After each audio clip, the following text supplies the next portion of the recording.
ತಂದೆ ಮಕ್ಕಳು ನೋಡಿ, ತಂದೆನೇ ಹೇಳ್ತಾನೆ, ನನ್ನ ಲೈಕೇ ಬೇರೆ, ಅವನ ಲೈಕಿಂಗ್ಸೇ ಬೇರೆ, ನನ್ನ ಚಾಯ್ಸೇ ಬೇರೆ, ಅವನ ಚಾಯ್ಸೇ ಬೇರೆ, ನಾನು ರೈಟ್ ಅಂದಿದ್ದು ಅವನಿಗೆ ರೈಟ್ ಅಲ್ಲ, ರೈಟ್ ಆ್ಯಂಡ್ ರಾಂಗು ಬೇರೆ ಬೇರೆ.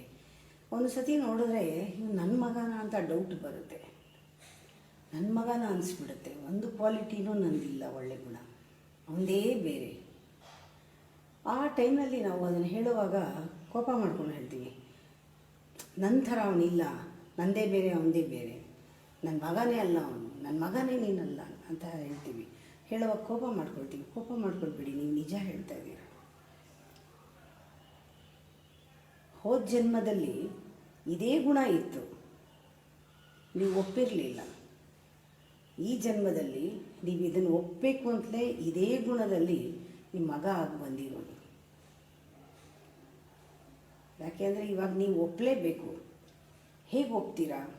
ಅವನಿಗೂ ರೈಟ್ ಆ್ಯಂಡ್ ರಾಂಗ್ ಇದೆ, ಅವನಿಗೂ ಚಾಯ್ಸ್ ಇದೆ, ಅವನಿಗೂ ಲೈಕ್ಸ್ ಆ್ಯಂಡ್ ಡಿಸ್ಲೈಕ್ಸ್ ಇದೆ, ಅವನಿಗೂ ಅವನ ಸಂಸ್ಕಾರದ ಮೇಲೆ, ಅವನ ಕರ್ಮದ ಮೇಲೆ.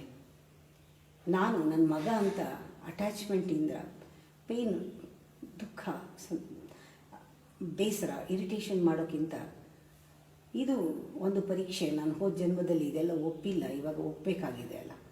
ಪ್ಯಾಸಿವ್ ಆಗಲ್ಲ, ಆ್ಯಕ್ಟಿವ್ ಆಗಿ. ಇದು ಒಂದು ಆತ್ಮ ನನ್ನ ಮಗನ ರೂಪದಲ್ಲಿ ಇವತ್ತಿದೆ, ನಾನು ಈ ಕ್ವಾಲಿಟಿನೆಲ್ಲ ಒಪ್ಕೊಳ್ತೀನಿ ಅಂತ ಅವನನ್ನು ಗುರು ಮಾಡ್ಕೊಳ್ಳಿ. ಆಗ ನೀವು ಆಕ್ಸೆಪ್ಟ್ ಮಾಡ್ತೀರಾ, ಎಕ್ಸ್ಪೆಕ್ಟೇಷನ್ ಹೊರಟೋಗುತ್ತೆ. ಆಗ ಅವನು ಬಹಳ ಹತ್ತಿರದವನಾಗ್ತಾನೆ, ನಿಮ್ಮ ಋಣ ತೀರುತ್ತೆ. ಎರಡನೇದು, ಇವಾಗ ನಿಮ್ಮ ನಿಜವಾದ ಅಂಟ್ಕೊಳ್ದೆ ನಿಜವಾದ ಮಗ ಆಗ್ತಾನೆ. ವ್ಯಾಮೋಹದ ಮಗ ಹೋಗಿ ನಿಜವಾದ ಮಗ ಆಗ್ತಾನೆ. ಆ ನಿಜವಾದ ಮಗ ಆತ್ಮ ಸಂಬಂಧ. ತಂದೆಗೆ ನಿಜವಾದ ಮಗ ಆತ್ಮ ಸಂಬಂಧ. ಗಂಡಗೆ ಹೆಂಡತಿಗೆ ಗಂಡ, ನಿಜವಾದ ಗಂಡ ಹೆಂಡತಿ ಅವರು ಪಾತ್ರದಲ್ಲಿ ಸಿಕ್ಕಾಕೊಂಡ್ರಲ್ಲ, ಅವರು ಸ್ಪಿರಿಚುವಲ್ ರಿಯಲ್ ಸೋಲ್ಮೇಟ್ಸ್.